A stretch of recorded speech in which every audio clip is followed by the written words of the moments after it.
بسم الله الرحمن الرحيم ألف لام ميم غلبت الروم في أدنى الأرض وهم من بعد غلبهم سيغلبون في بضع سنين لله الأمر من قبل ومن بعد ويومئذ يفرح المؤمنون بنصر الله ينصر من يشاء وهو العزيز الرحيم وعد الله لا يخلف الله وعده ولكن أكثر الناس لا يعلمون ظاهرا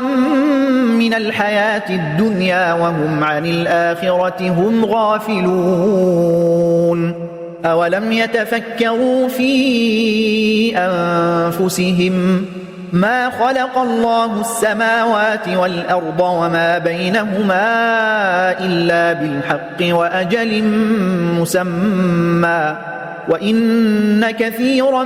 من الناس بلقاء ربهم لكافرون أولم يسيروا في الأرض فينظروا كيف كان عاقبة الذين من قبلهم كانوا أشد منهم قوة وأثاروا الأرض وعمروها أكثر مما عمروها وجاءتهم رسلهم بالبينات فما كان الله ليظلمهم ولكن كانوا أنفسهم يظلمون ثم كان عاقبة الذين أساءوا السوء أن كذبوا بآيات الله وكانوا بها يستهزئون الله يبدأ الخلق ثم يعيده ثم إليه ترجعون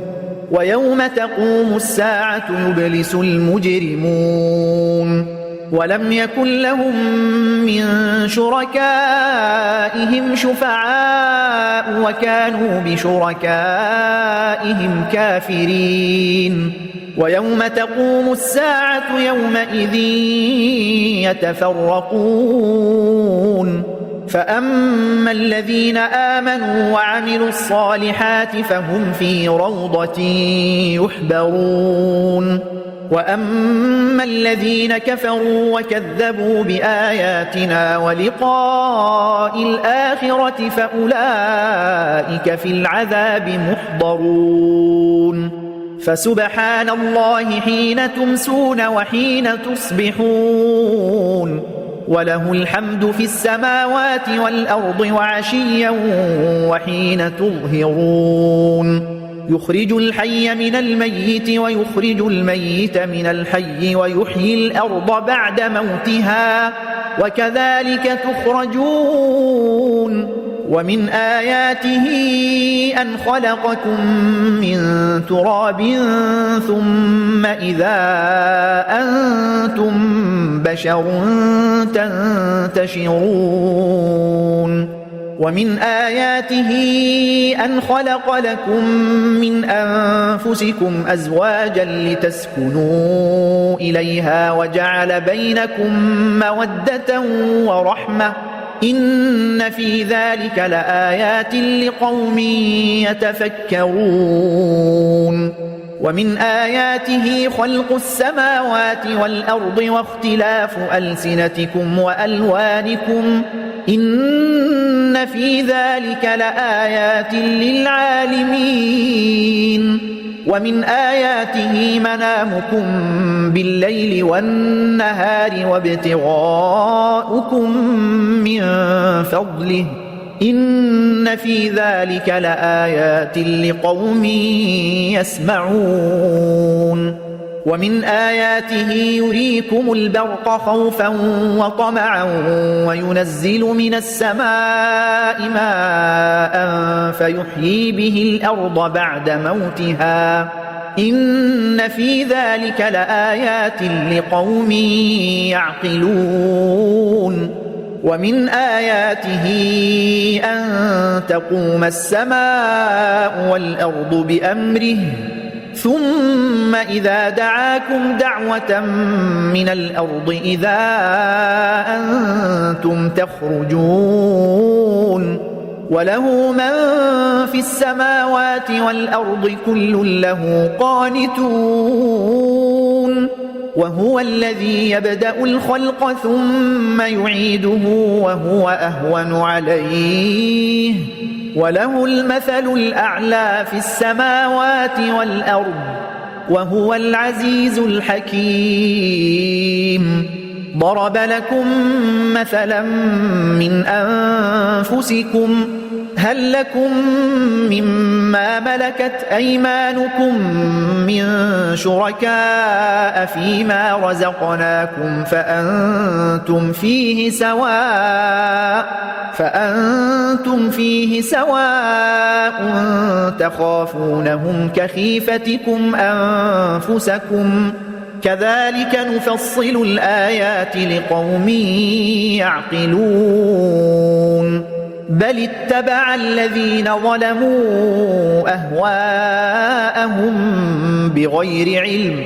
فمن يهدي من أضل الله وما لهم من ناصرين فأقم وجهك للدين حنيفا فطرة الله التي فطر الناس عليها لا تبديل لخلق الله ذلك الدين القيم ولكن أكثر الناس لا يعلمون منيبين إليه واتقوه وأقيموا الصلاة ولا تكونوا من المشركين من الذين فرقوا دينهم وكانوا شيعا كل حزب بما لديهم فرحون وإذا مس الناس ضر دعوا ربهم منيبين إليه ثم إذا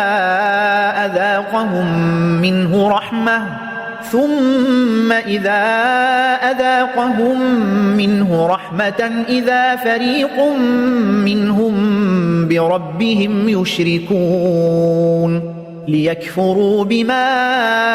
آتيناهم فتمتعوا فسوف تعلمون أم أنزلنا عليهم سلطانا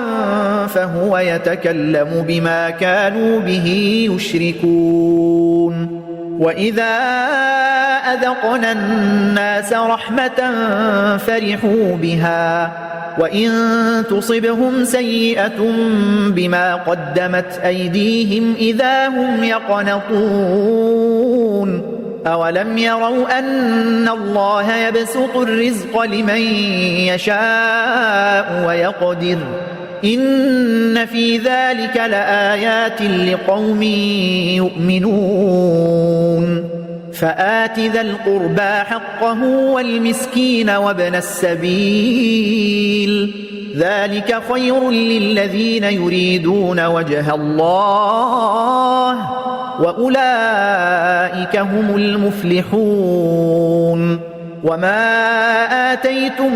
من ربا ليربو في أموال الناس فلا يربو عند الله وما آتيتم من زكاة تريدون وجه الله فأولئك هم المضعفون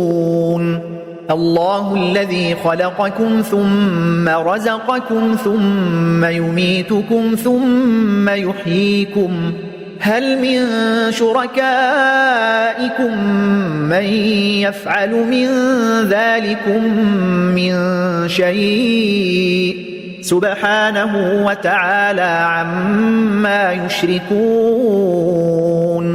ظهر الفساد في البر والبحر بما كسبت أيدي الناس ليذيقهم بعض الذي عملوا لعلهم يرجعون قل سيروا في الأرض فانظروا كيف كان عاقبة الذين من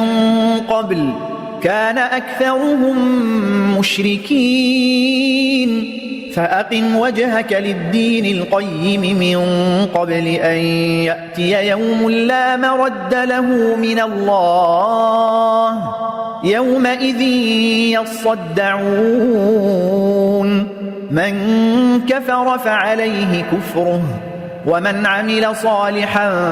فلأنفسهم يمهدون ليجزي الذين آمنوا وعملوا الصالحات من فضله إنه لا يحب الكافرين ومن آياته أن يرسل الرياح مبشرات وليذيقكم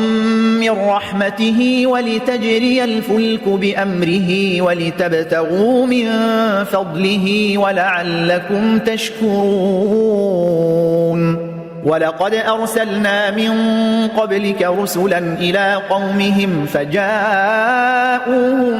بالبينات فانتقمنا من الذين أجرموا وكان حقا علينا نصر المؤمنين الله الذي يرسل الرياح فتثير سحابا فيبسطه في السماء كيف يشاء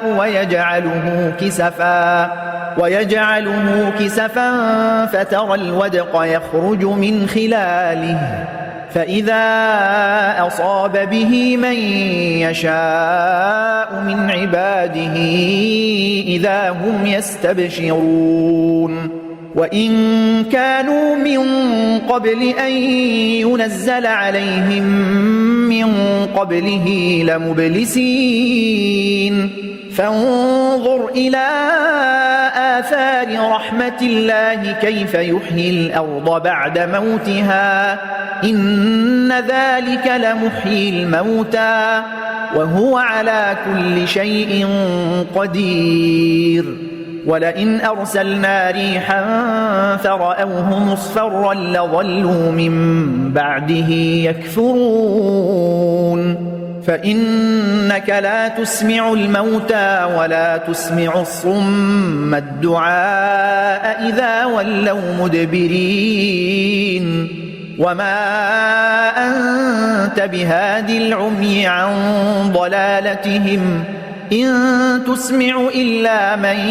يؤمن بآياتنا فهم مسلمون الله الذي خلقكم من ضعف ثم جعل من بعد ضعف قوة ثم جعل من بعد ضعف قوة ثم جعل من بعد قوة ضعفا وشيبة يخلق ما يشاء وهو العليم القدير ويوم تقوم الساعة يقسم المجرمون ما لبثوا غير ساعة كذلك كانوا يؤفكون وقال الذين أوتوا العلم والإيمان لقد لبثتم في كتاب الله إلى يوم البعث فهذا يوم البعث ولكنكم كنتم لا تعلمون فيومئذ لا ينفع الذين ظلموا معذرتهم ولا هم يستعتبون ولقد ضربنا للناس في هذا القرآن من كل مثل ولئن جئتهم بآية ليقولن الذين كفروا إن أنتم إلا مبطلون كذلك يطبع الله على قلوب الذين لا يعلمون فاصبر إن وعد الله حق ولا يستخفنك الذين لا يوقنون